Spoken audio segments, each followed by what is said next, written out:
You're listening to The Real Short Box, a comic book podcast made for geeks by geeks.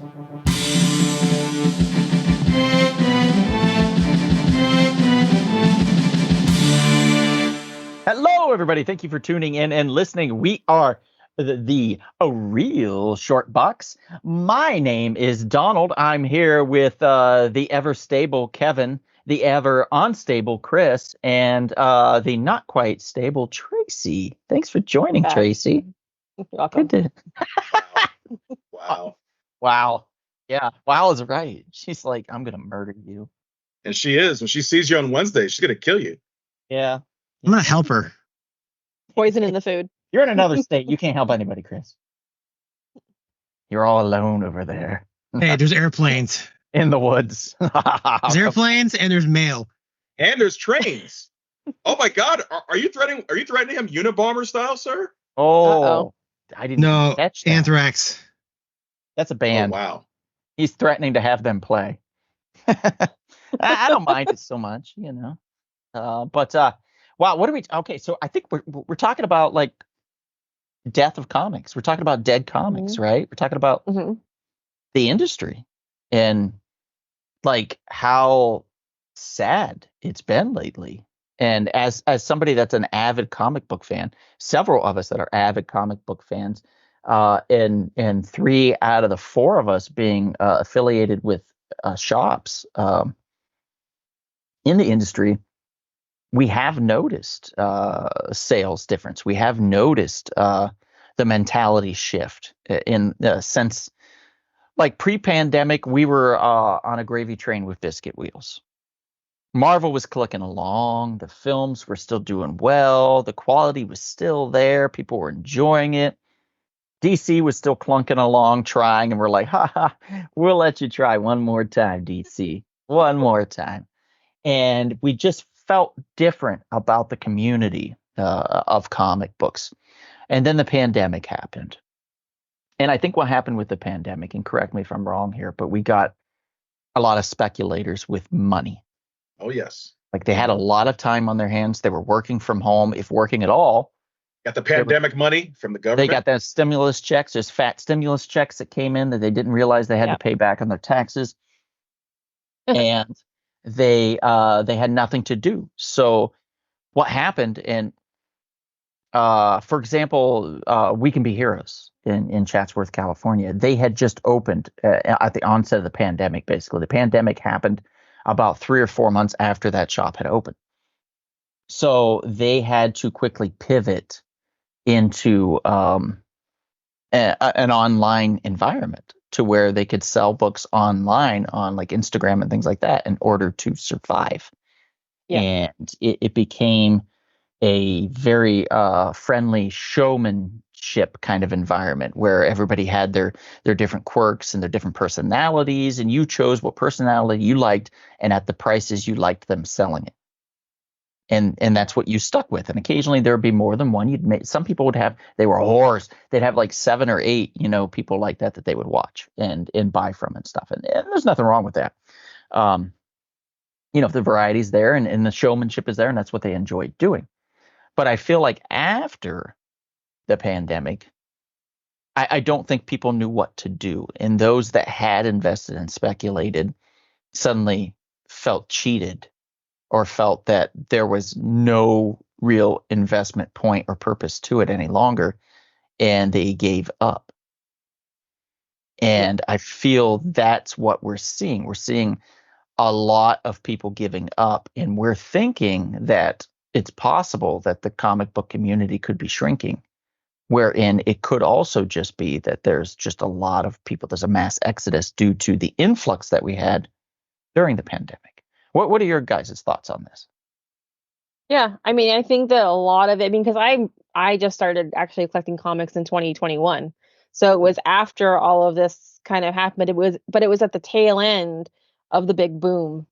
So when I started, I was seeing books that were going for like crazy amounts of money, and I was like, I could never be a collector because it's so expensive. But then everything kind of fell hard. And so I kind of was like, oh, okay, now I can like actually collect.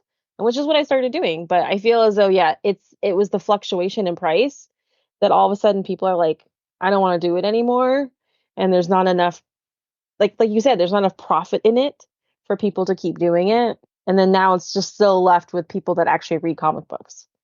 Yeah. Yeah, I think a lot of that. There's a lot of.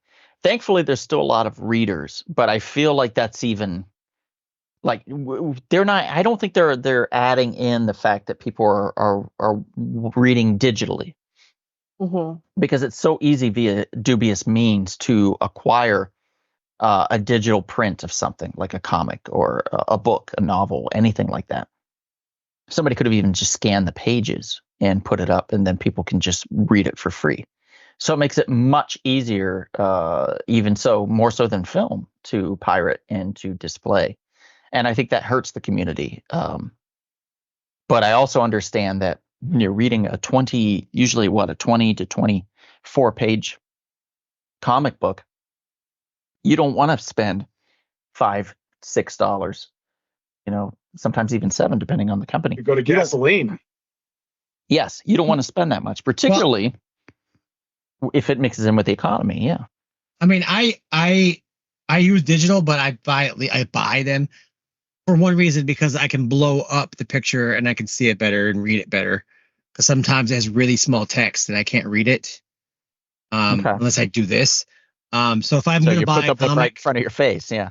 So if I'm going to buy a comic, I'll buy the digital version just because I can zoom in and I can zoom in on just that frame and see that whole artwork and read what they're saying. Right. Well, here's another thing, dude, too, that people don't take into account is the library.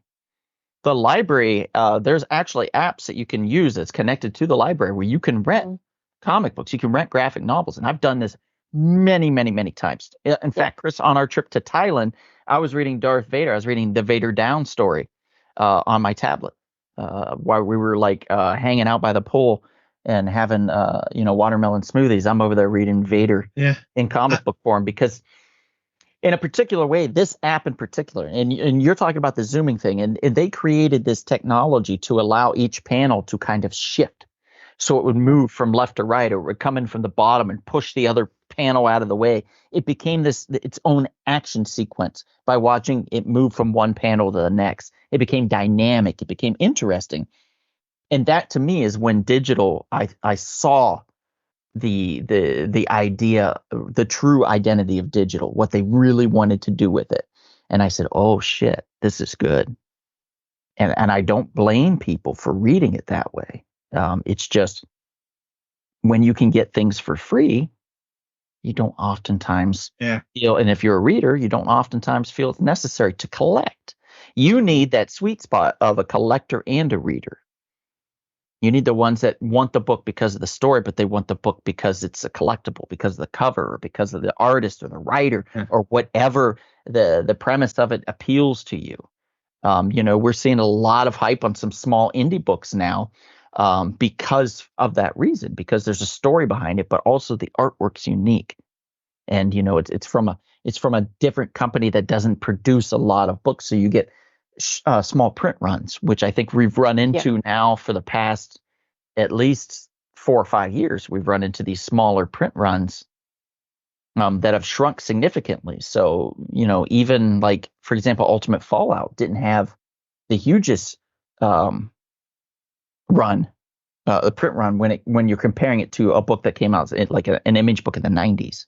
That was printing like 1 million copies or something. It's insane how many books was being printed in the 90s. That's why a lot of books in the 90s are still recognized as unvaluable or practically worthless. Try to sell 90s Superman comics. Go ahead. I dare you. Good luck. I mean, I'm not going to lie. I've bought comics and then gone and read bootleg versions of them so I wouldn't have to open the comics because I wanted to save them. But I still bought them. So it's not like I'm not buying them. Well, yeah. I mean, even the interesting thing is Marvel and DC and stuff, they had a digital code. And it was so if you don't want to thumb through your book entirely to read it that way, you can just scratch off or peel off this digital code. And I think it's mostly a peel. The only problem with that is they're associating that with the same thing that they did with a Marvel value stamp. It's like almost like instead of cutting out the stamp, you've peeled off the digital code, making it less appealing because it's not in its original form. It's not in the original state that that comic book was intended to be. Yeah. So that's a fascinating part of that as well. So if you decide that you did want to read it digitally, you would then probably buy two. One to own and collect, knowing full well that you shouldn't be peeling off the digital code, and two, just peeling it off and being like, oh, well, if it becomes a huge book later, I can still sell it for some money, even though the digital code is peeled off. And then I have another one that I can make my real money off of, so Yeah. I think people need to look at it as we did in the 80s and 90s, as far as like before the boons anyway. The big boon is just that there's a niche for it, for comic books. There's a niche for it, and it's finding the right people in that niche. Do you think that we're lacking possibly in story or in art, or do you think that we're in a good spot? And if we're not in a good spot, what can be improved? All right, so here's my opinion. Who doesn't read a lot of comic books? I pretty much stick to Ninja Turtles, the IDW run of Ninja Turtles, and all the variations that they're doing with all the crossovers and stuff.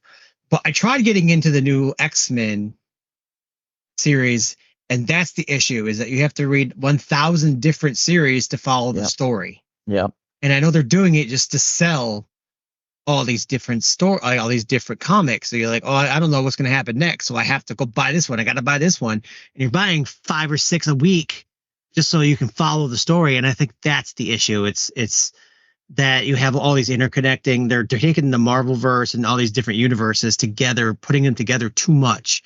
We need to go back to where more of the stories were standalone. And it's why I kind of like the Turtles, because they do have crossover stuff, but it has nothing to do with the series. Like you get all these other things, and it's totally, you could read them and they're their own thing, and it doesn't affect the series at all. Yeah. I think there's an art component to this too. I feel as though because I go to that Lightbox Expo every year, and I feel as though they were very much into concept art, and then slowly, because that market got saturated, the next kind of like cousin to that would be comic art, because it's very similar in the way it looks. And so I think that there's a weird shift that happened like this past year, where all of a sudden now everyone wants to be a comic book artist and wants to be a cover artist. And so there's a weird shift to art, but I feel like the story sometimes gets lost because they're so focused on getting, the art right or something like that, that they forget to look for the good writer that goes with the good artists. I don't know. That's what I've noticed too. Stories sometimes aren't as good. Yeah, it's funny when you like look at it, like trailing, like and following. I've learned to follow writers now. Like if somebody I like is writing something, it might not necessarily be because I like the character. It could be, I'm sure it's part of it, of course. But why is this an exceptional story?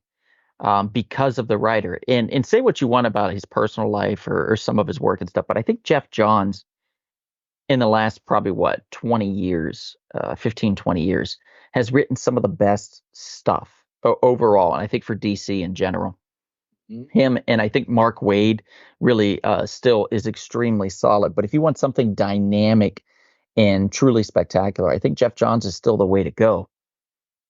And I still believe it, even having read recently his, Stargirl and the JSA run, and the stuff that he's still putting out and has been putting out for a little while now. It's still fire to me. It's still such good storytelling. The art's fine, and DC's really good about this, and to a point Marvel is too, having a stable of solid artists that can produce the content quickly and can show you it. They're not breaking the mold. They are just showing you the characters that you know and love in a way that's normal to you. But it's the story that truly makes it exceptional. And I think that Tracy's talking a lot to artists trying to showcase their work. And a lot of times those artists are also the writers. So they take a lot of time on the art and not so much time on the story, where they should do the opposite sometimes. Take a little more time on the story and a little less time on the art, or just take a little longer to put the book out. Don't what is that one player, what was it, Kevin? That one series from Image? One player up, or Ready Player, non-player. non-player, yeah, which took what, 4 years between issue one and issue two. That was ridiculous. and then they never made another issue after that, if I recall. Nope. Yeah, and there was so much heat behind issue one, and unfortunately, I don't know what happened. I think it was maybe like a health issue or something, possibly, but it just didn't come together for him, and the heat had died. You can't wait that long in between something. It's like putting out Anchorman and then 15 years later putting out Anchorman 2, or putting out Dumb and Dumber and 20 some years later putting out the sequel to the Dumb and Dumber franchise. Like, it's dead. Like, you're not going to be able to reclaim that magic. Like, there's no way. And in this culture, very it's all rare. about what you got going on right now. Yeah. What have you done for me lately? And it's extremely rare. Like with Top Gun and Top Gun 2, like having Top Gun Maverick is an extremely rare thing. I mean, that is a unicorn for that to happen, for them to take that long of a time period off and create something truly spectacular. Oh, Ghostbusters Afterlife. Ghostbusters Afterlife, to create something that's fun and memorable and still emotes such a powerful emotions from people of happiness and sorrow at the same time, simultaneously, in just one small scene, is very, very good job. So there's some films out there, but like in storytelling, you need that magic, and we certainly do have some unicorns out there. There's some great stories, but there's also been, and anybody that watches our live shows on Rumble Pop that we put out almost every Monday at 7:30 p.m. Pacific time will know I do a segment there called Donald Pulls Out, and it's just me pulling out books out of a box and reading them and then rating them and explaining them briefly to you on why you should get it or why you should skip it. And I think it's coming across with those, and as anybody knows it, when they see that, there's a lot of books that I go through that are just trash. Like, it's just filler. And they're so expensive. It's so expensive to buy filler, that you almost don't want to buy the book until the recommendation comes in. It's just like going to the movies. You don't want to go to the movies until the critic tells you it's good. And now the critic could be anybody. It could be, your next door neighbor. There's the internet has really changed so many things, versus you'd wait for the paper. In the olden days, you'd wait for the paper and for the critiques for the movies, and like waiting for the USA Today movie section, the Purple Life section, and you scroll to the back or something, and the reviews are there about film that's coming out that week or has come out, and that was always exciting. Now you can go anywhere online. You can use your phone. You can go anywhere, and there's somebody telling you it's great. There's somebody telling you it's terrible. And it's such a mixed bag. So it makes it a little harder to pick. So basically, at this point, then, you have to pick your favorite critic or your favorite, blogger, and then just follow them. And what they like, if you like a lot of it, then follow that and go with that. And I think the indie stuff is good for a fact. Like, there's a guy that comes in, and his name is Jesse, and he picks out every week all number ones. And I don't think I've ever seen him buy a number 2 of anything, except for like if it's X-Men related. If it's X-Men related, or I believe Green Lantern or Avengers even, he'll get it. But if it's any other title, it's only number 1. Wow. And like, there's a lot of amazing books that he's gotten that has number 2, 3, 4, 5 that he's never bought. That I know of, like to finish the story or tell the story. So that, to me, that's a mixed bag. There's emotions of, man, that all these must suck. But then having read a lot of them, I'm like, oh no, a lot of them are actually really good. what would compel somebody to not want to go further? And I'm thinking it's probably monetarily. Like, it's expensive. So maybe he reads the rest of them digitally, when they come out. Maybe he waits for the trades and gets those and saves money that way. You always have to look at your wallet or at your purse when you're looking at what you're collecting. That's a big part of anybody's collection is their income. Mhm. Obviously, the bigger the income or the bigger the ability to save, the better the books you're going to see in somebody's collection. Normally, that should be what should happen.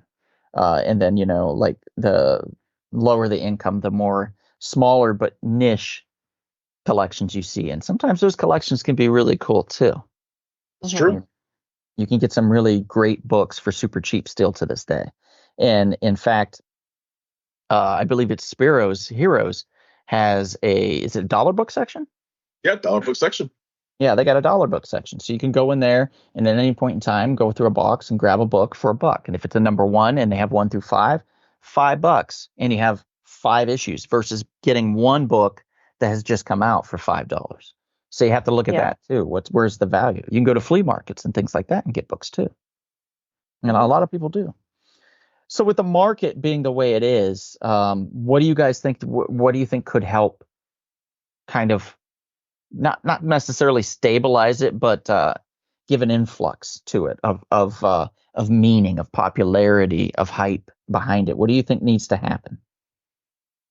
I mean, honestly, I think that one of the things that's happening right now is that these popular creators are like leaving the bigger publishing houses and they're forming their own. So, Distillery Media, which was founded by the Comixology people that left, along with Jock, Scott Snyder, all of like the big, artists and writers, and they're creating their own books that are creator owned, and they're like 4 issues or something, stories. They're not huge runs.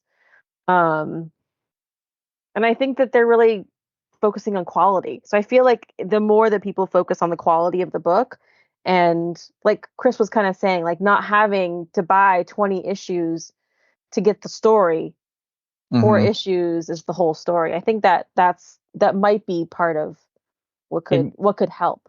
And you could do a volume 1 and then do a volume Mhm. 2, which is the follow up, the sequel. They're Millaring it, is what I would call it. Mark Millar popularized that in his Millar world, or Miller world, however he pronounces it whenever he's drinking or not drinking, I guess. But that kind of an idea behind it of small intimate stories told quickly and efficiently has been doing well for him. Not so much in the film world, I would say, unfortunately, but with the idea behind the books and stuff, there's popularity, there's still heat behind his name even till this day, and he's been doing it for 20 some years also. Yeah. Also, Go ahead. I was going to say, also maybe take some things from the manga industry. Once you're done with the story, it's over. There's finality. Mm-hmm. Yeah, somebody dies, maybe they're just dead. And when a story's over, the story is over. And that's okay. It's okay to have that happen. Like, did Bucky need to come back? No. Are we glad he did? Yes. Are we surprised that we're glad he did? Yeah. Yes. There's a lot of that, that happens in the comic book world. And at the same time, Bucky was coming back, the Red Hood, like Jason Todd was coming back. And were we excited about it? No. But did we enjoy it? Yes. And are we glad it happened? Absolutely. And are we shocked about that? Yes. So it's the same thing, and around the same time too, DC and Marvel kind of chase each other's tails a lot of times. The big events I don't think are working.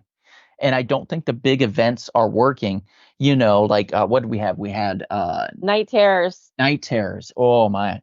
That did not work well. No. Joshua Williamson is a solid writer. I don't feel he's an amazing writer. I think he's a solid writer, and he's been doing it for a long time. So I'm happy that he's still in the industry, and I'm happy he's still writing because he can tell solid tales. But he should not have been DC's fall to guy, like or their go-to guy. He should not be the guy that's creating huge crossovers for them. That's not where his strength lies. His strength lies in the small, intimate, sprawling stories that are created around certain characters. And what I mean by intimate is that each character gets their own arc within the sprawling story. So it feels intimate, but it's still a great, long, wonderful tale. Things like fables and stuff like that could be told like that or in an epic way are important to have. But Night Terrors, yeah, no, It was bad. not great. Yeah, I'm going to be honest, not a great series. We wanted more, we expected more, and we didn't get it. And unfortunately, now you look, the resale value at a lot of those comics, the Night Terror comics, you can't get more than a couple dollars an issue if you're lucky. No, Because I feel like nobody people wants are, yeah, and I feel like people that bought the whole thing, don't know who did that. Like I'm just gonna have to sell it for like $20 because like no one wants it. Yeah. Nobody wants it, unfortunately. And it's just that the story wasn't there. The art was fine. The art looked cool. Yeah. And they did a lot of special covers, and I think that's what sold people. They did those blacklight responsive covers, and they did a shit ton of variant covers, and a lot of them are really cool variant covers, a lot of cool covers. But variants can only go so far. That's for the art lover, that's for the artist, that's for the fan of the book that also loves the character that's drawn in a particular way, and that's important. But ultimately, with a series like that, it's going to rely upon the story. And if the story is not there, that art isn't going to save it. The story has to save the book. 9.9 times out of 10, it's got to be the story that saves the book. It can't be the art. Yep. You can come out with a book tomorrow, Tracy, that's just called Sticky, and it's a bunch of stick figures, and the lead is named Sticky. And as long as the story is great and fun, I'm in. I'll read it. Yep. I will read it. Exactly. But if you give me that and the story is terrible, I'm out. I'm not reading that. Like I'm not buying that. But if Yeah. it looks pretty, I'll buy the first issue. And if the story is not there, then I'm done. I've learned my lesson. So you can get that initial bump, that initial high off that one sale and expect more, and then it just crash because of that exact reason. Yeah. It's all about quality and consistency with collectors. Mhm. And I mean, if you're dealing like in slabs, I think I don't know about with you, Kevin, but I've seen a significant dip in slab sales. Yes, because the pandemic spoiled collectors in a sense. You realize, wait a second, I can get the same book unslabbed for less money. And some people are also getting traditional again. They want to actually touch the book, open the book, smell the Right. book. Mm-hmm. And also CGC has hurt themselves with how much they charge you just to slab and grade your book. It's just ridiculous. Oh, they were taking advantage. When the pandemic hit and everybody was having to buy online, they were buying slab primarily because a lot of people were new. They weren't graders. They weren't professionals. They didn't want to be taken advantage of. So they thought, well, if I buy it already slabbed, already graded, and this says 3.5, I know the quality that I'm getting is at a 3.5 quality. And then once the pandemic ended and they were able to go to the stores again, they were like, well, now I can see, because I have a 3.5 at home, I know what that kind of looks like, so I can gauge and I can just buy it raw for way cheaper. Why the hell wouldn't I do that? So then that's where that shift happened. You started to see a lot of that. And you're 100% correct, Kevin. A lot of that had to do with it. I mean, I love slab books. I do, but I also love raw. And if you're going to want to read it or at least look through it, you can't slab it and do that, Yep. Yeah, unlike a sports card where you can look at the front and the back and it's graded, that's fine. But when it comes to comics, it's a whole different story. And it's funny because there's this Crafty Comics is the name of the company, and they created a very unique thing. And I thought this is really well done, to where you can self-slab your comic. And then what you do is they'll give you a printout, like when you go to buy a particular book or something, and you'll let them know. Or you can purchase the stickers online, and you put a little sticker on the back of the book or of the slab that you've done, and you can scan it with your phone, the QR code, and it takes you to a downloadable version of that comic. And I thought that's a great idea. And I'm not sure why CGC and CBCS aren't doing that at this point. It's kind of insane to me, because I have in my hand a Brave and the Bold 54. It's the first appearance of the Teen Titans, right? And I'm like, I kind of want to read that, but I can't because it's slabbed, right? So what do? I flip to the back. There's a code on the back. I scan that with my phone, and then bloop, I pull it right up on my phone, and then I can read it. And then I'm like, oh, cool. So you've recreated something that's collectible for two different reasons. It's collectible because it's preserved, and it's also collectible because you're able to tell you like the story and you can read it. So I don't know. Maybe we'll see some changes. Maybe we won't. I think as an industry, the large companies need to grow, and I think also Disney and Warner Brothers needs to grow up as well and realize that the audience isn't going to just hang around. They're just not going to be there. They're seeing it in their films and they're seeing it in their comics. You have to tell a good story. If you cannot tell a good story, we're done. Yeah. So the state of the industry rests in the hands of the creators. Mm-hmm. And in that case, it rests in the hands of the people that have the money to hire the creators. Spend the money. They're worth it. Find the talent. Scout. Look online. Go to conventions. Read people's indie published things, their independently published or self-published works. Read their little novellas and see if it can get put into or translated into a comic. Also, price point. Price point I think is important too, if I might add. Yes, absolutely. I think $3.99 should be the absolute most that you should be charging. Yeah, remember when DC was drawing the line at $2.99? Yeah, You need to go back to that. You need to go back to that, because again, we're in difficult times. A lot of people can't afford $5.99, $6.99, $7.99. It's ridiculous. Yep. And Todd McFarlane was real smart about it, because his books are still $2.99 a piece. And what books do we sell the most of?